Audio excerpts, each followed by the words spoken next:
me wonder about the larger opposition space in India, because there seems to be a lot of political forces sort of vying for that space within the opposition space. We have Mamata Banerjee, Arvind Kejriwal, who are trying to make inroads in Goa, in a state like Goa, for example. And then we saw other parties also coming in and throwing their hat into the national elections and the national political scene.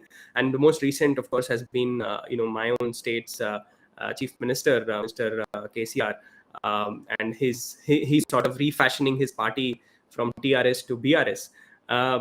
How do you look at this race within various political parties, some of the smaller parties as well?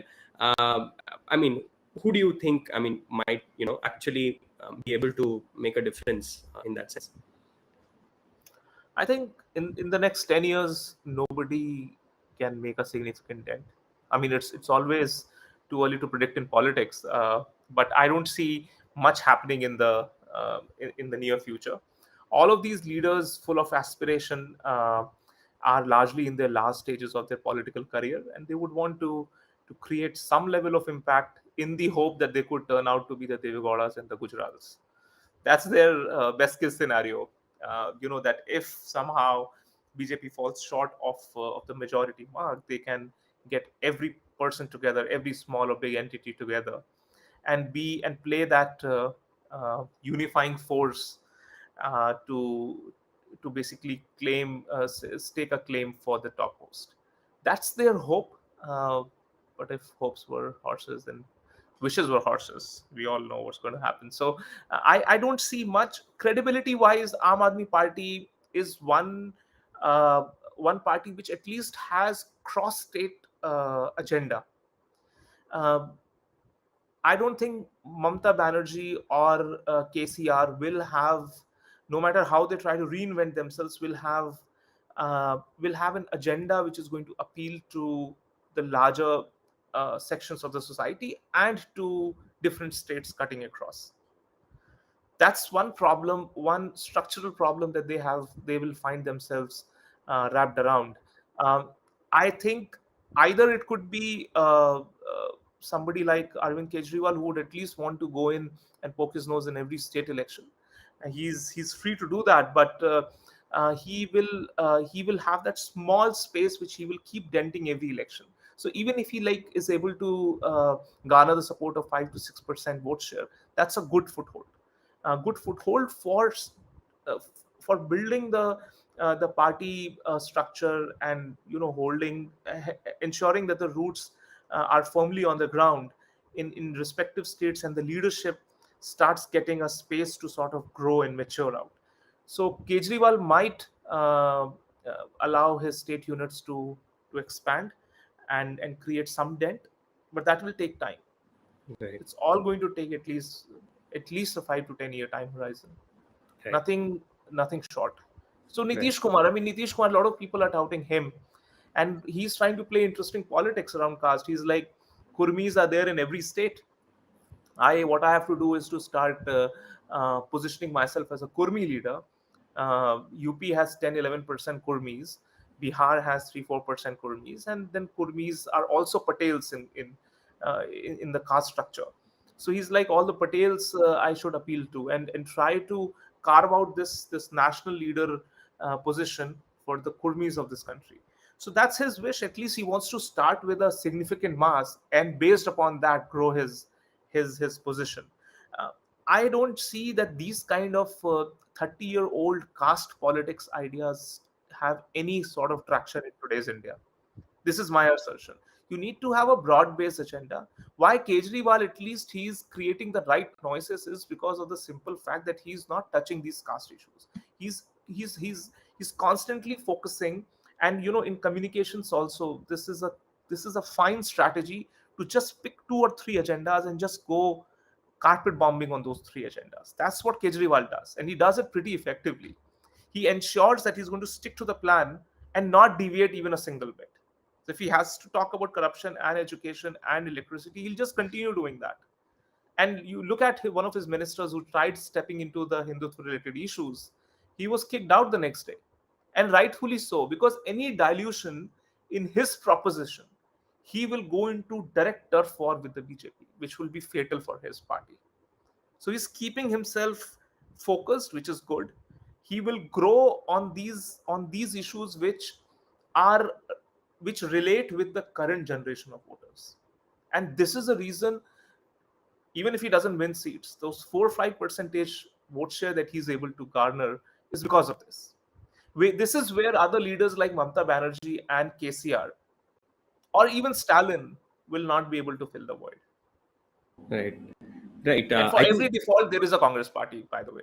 yeah, absolutely. Yeah. Very interesting, Rajatji. And, about Arvind Kejriwal and the Aam Aadmi Party, I think it's very interesting because, like you said, in terms of communication and in terms of also capturing attention of a lot of young people, at least in urban spaces, I think they've uh, had some successes in that.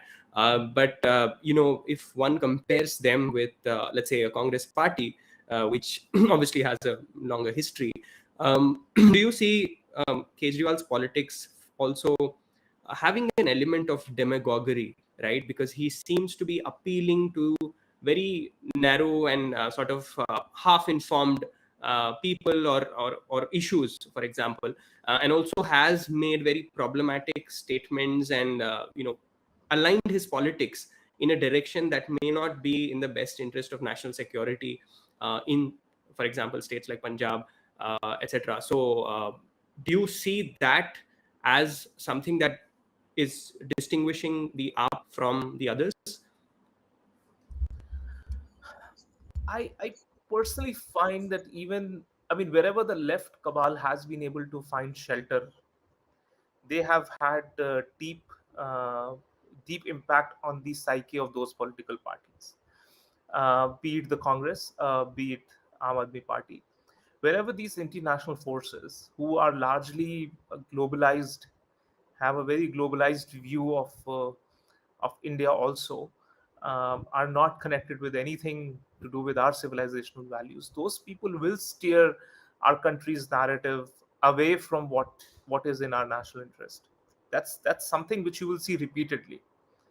I think Aam Aadmi Party, in its formative years, is trying to basically latch on to issues where it can get relatively easy support without giving a sort of vocal nod to certain things. So you will never see Kejriwal saying anything on Khalistan, for instance. But when you're building an organization, you know that there are popular leaders who would have their own views, but you need those supporters to be part of your party so that you can win seats. Otherwise, these idealistic ideas that you have, that I'm going to change the India's education system, all of that will have traction, but only minimal. Beyond that, how do you win seats? And elections are all about winning. So that's where I think Arvind Kejriwal has not been able to tame his leadership, though he is trying to do that so that the focus remains on his core agenda. I will not judge him too soon. We'll have to very carefully. And by the way, this is not the job of the gullible public at large. It is the job of the intelligentsia, the intellectual community, to keep calling him out for anything that he tries to associate with any breaking India forces. It is us who will have to step in with all our might to ensure that he stops. And that's one way. That's number one. Number two is, where I see more problem with Kejriwal's style of politics is the freebie culture. Uh, that is, I have worked in states and I have worked with the state governments. I was with Jharkhand, with Assam, and with Manipur. All these states I've seen. I've also worked in states like Madhya Pradesh, etc. I can tell you that in general, Indian states are bankrupt states. They have very, very little avenues for generating revenues on their own. They are heavily dependent on tax collections of the center, and rightfully the 42% vote share that has to funnel back to the states. They're heavily dependent on that, but there is very little amount of uh, creative thinking in the economic policies of the states. to generate more and more revenue. And this is the reason why most of these states are not able to even process salaries of their employees. Then you have closer to the elections, all of these states, they come out with this bumper job offers that we are going to give government jobs and all, without thinking of the long term economic policy mess that they are going to create. So all in all, on top of that, if for state elections you start promising more and more endless freebies year after year, election after election, where does the state finances end up in? It is, I think it is the job of, again, the informed citizenry of this country to voice what Prime Minister talked about, revenue politics or revenue economics, that this is not sustainable. I mean, our cumulative public debt to GDP ratios are high. It is definitely high. It is not something which is within our comfort zone. And periodically, we see RBI forgiving the loans of the states. But that should not give the states sort of a power to go out and unabatedly try and win elections by baiting the common people. This is the problem with Kejriwal, where he's trying to look at Delhi as the rest of the country. Delhi is a revenue surplus state. So you can do a lot of these experiments in Delhi, free electricity, free water, all of that. But when you take this model into a heavily debt-ridden state like Punjab, it does not work. You will not be able to pay salaries. It is as simple as that. And then people will be on the streets. You will have mayhem everywhere. Does he have a policy response to that? I don't think so. When this question was asked of Mr. Kejriwal, that how are you going to sponsor these freebies that you're talking about? He said, I'm going to stop corruption. And that's the theoretical number that he came up with, that I'm going to generate an additional revenue of 20,000 crores. All that is electioneering related talks. It has zero policy level significance. So individuals like Kejriwal, more than being dangerous, are being foolhardy at this stage, just so that they can cobble up numbers. That experiment, how long it is going to last, I don't know. But at least it has an appeal which cuts across the caste related issues. At least he's given up on that. There is no point harping on it. That Right. much consistency is brought in.